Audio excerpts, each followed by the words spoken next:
Well, hello. I don't think I have to introduce myself any more than I have. But this is the actual uh, reason I thought about doing vlogs in the first place. I'm trying to mess around with the Zoom. It's not really working right now. So I'm just gonna reset. Okay. Well, I really intended these not to be a full blog, but to be a part of a blog in itself. To be like, here's my blog, here's my vlog, put them together. And this is the first instance, I think, where it's actually been, here's my blog, here's my vlog, put them together. But enough wasting time. Purity. It's something we all struggle with, whether you're male or female, and this blog, after you read it, because this is at the end, has a lot to do with men. But because it has a lot to do with men, it has just the same amount to do with women. You can stick a woman in a men's talk, and they will still get something. You can stick a man in a woman's talk, and they'll still get something. And I'll tell you why. Because it's the same issues. It's just a different way of approaching it. For men, it's pornography, looking at women impurely, and how to be a man of God, I should say. How to be a man of God. For women, it's modesty. How to be treated like a woman, not like an object. And how to demand that. And how to be a woman of God. So we got 3 and 3, we put them together, it's the same thing. And really, topics cross. Like, when I was talking about modest dress, think about it. To women, you're reading that also thinking, oh, maybe I shouldn't wear, that really short, tight shirt at that, car wash, or those, whatever. I don't really want to get into the logistical things of what I've heard that girls wear. Like, I'm not going to get into it. Women, you know what you wear. I don't really want, there's a gray area that I don't want to cross. So,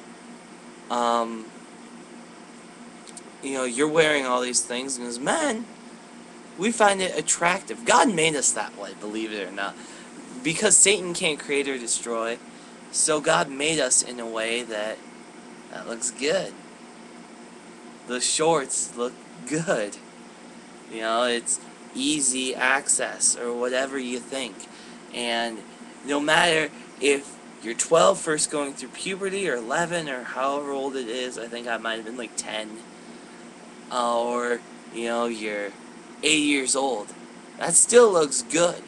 And women still need to learn, especially around people that they're dating, that ill-modest dress is a lot of the cause for us to be like, maybe.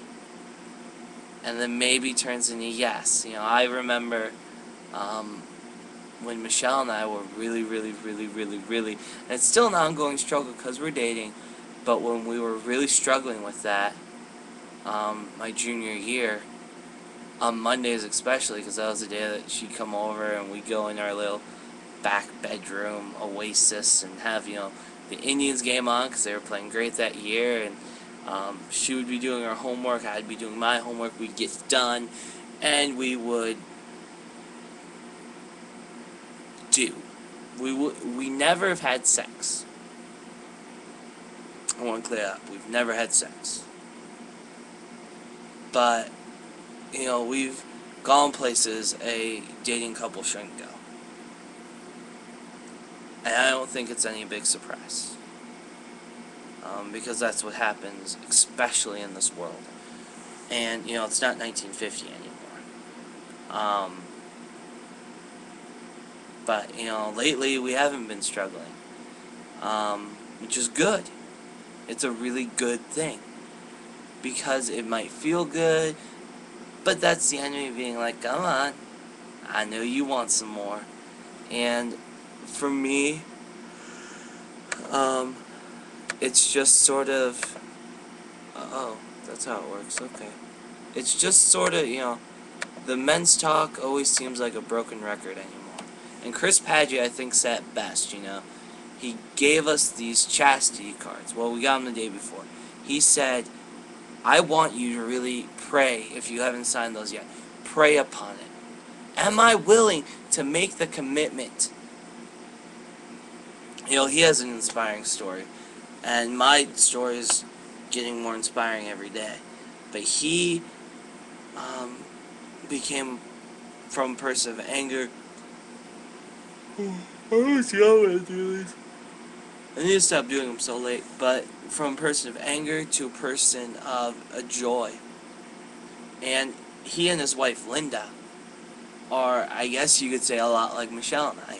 High school sweethearts, going to the same college, having struggles. And I don't know if she'd be too happy if I'm, saying, well, it's no big surprise. Every couple has struggles.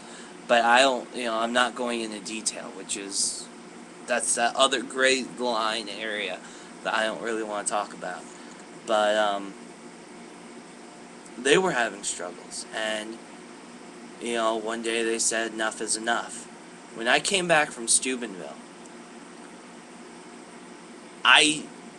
on the way back, no matter who I was talking to, in the back of my head, especially during Mass and during the adoration and during the time of whatever we were doing, I was just, it's 2 for this one, I'll see you on again, saying, Lord, I don't want to have the talk.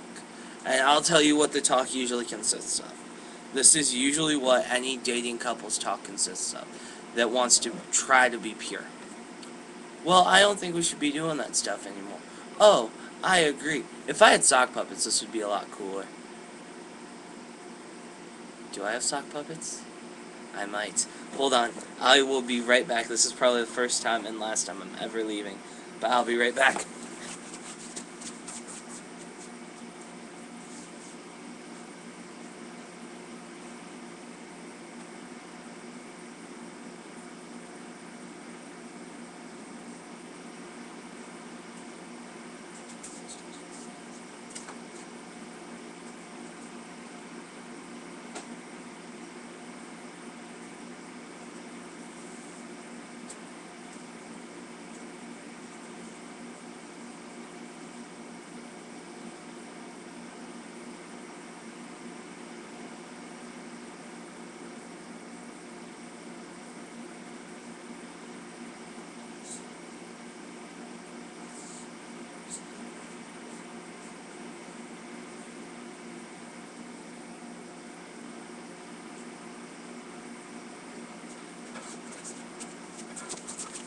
Okay, how much time?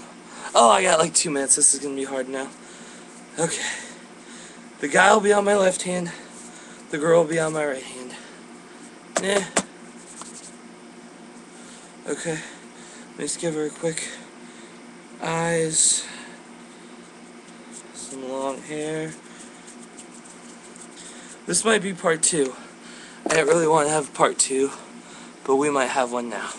But this is what the talk consists of if you've never had it.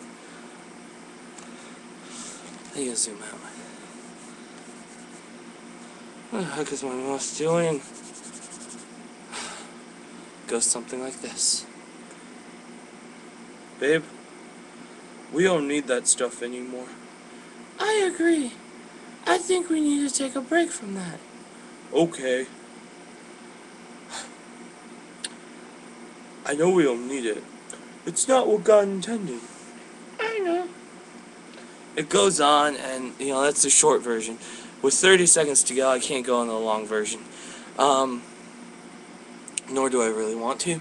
But the thing is, we have that talk. Every couple does. But very few couples I've ever met actually kept to it. There's going to be a part 2, because I feel like there needs to be. So I just want to say, I'll see you in part 2, where we'll talk about the talk and some other purity things.